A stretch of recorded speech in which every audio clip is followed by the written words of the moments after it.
मनोज जरांगे यांनी सरकारला दिलेल्या 24 डिसेंबरच्या अल्टिमेटम नंतर आरक्षणासंदर्भामध्ये आपली भूमिका आणि पुढची आंदोलनाची दिशा स्पष्ट करण्यासाठी मनोज जरांगे यांनी आज बैठक बोलावलेली आहे। जालन्यामधील अंतरबाली सराटीमध्येच ही बैठक होणार आहे।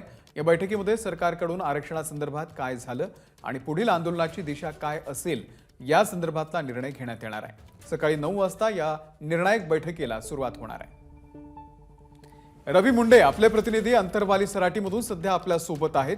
रवी, आजची बैठक खूप महत्त्वाची आहे कारण 24 तारखेनंतर आंदोलनाची दिशा नेमकी काय असेल हे आजच्या बैठकीमध्ये ठरणार आहे।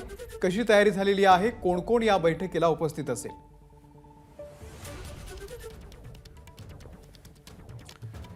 अमोल, जी 14 ऑक्टोबर रोजी सभा झाली होती, जी ऐतिहासिक सभा होती, त्याच ठिकाणी आज ही बैठक पार पडत आहे। आणि अर्थात या अगोदर मनोज जरांगे यांनी सांगितलेलं होतं की 17 ऑक्टोबर रोजी आपण 24 नंतर नेमकं काय करणार आहोत त्याची दिशा या ठिकाणी ठरणार आहे। आणि त्या अनुषंगाने ही बैठक आज आयोजित करण्यात आलेली आहे। या ठिकाणी आज राज्यभरातील स्वयंसेवक येतील, काही तज्ज्ञ येतील, आरक्षणाबाबतचे वकील येतील, डॉक्टर येतील आणि मधल्या काळामध्ये ज्या ज्या आयोजकांनी या ठिकाणी सभा घेतलेल्या होत्या ते आयोजक देखील या ठिकाणी असणार आहेत। एकूणच आज संपूर्ण चर्चा होणार आहे की 24 तारखेनंतर काय करायचं।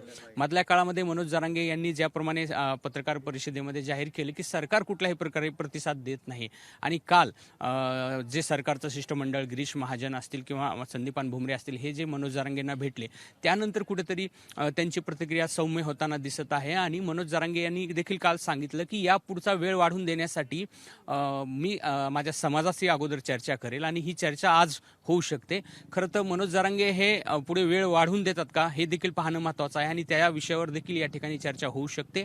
याशिवाय 24 नंतर जर काही दगाफटका झाला सरकारकडून, जसं मनोज जरांगे यापूर्वी म्हणत आहेत की त्या पुढची तयारी आपली असणं आवश्यक आहे।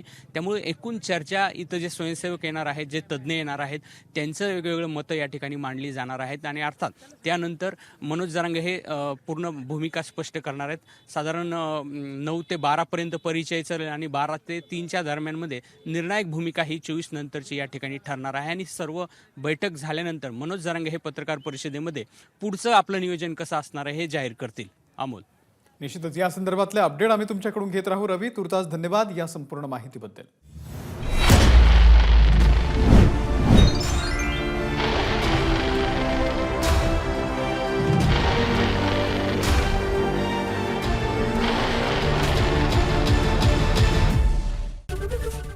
एबीपी माझा, उघडा डोळे बघा नीट।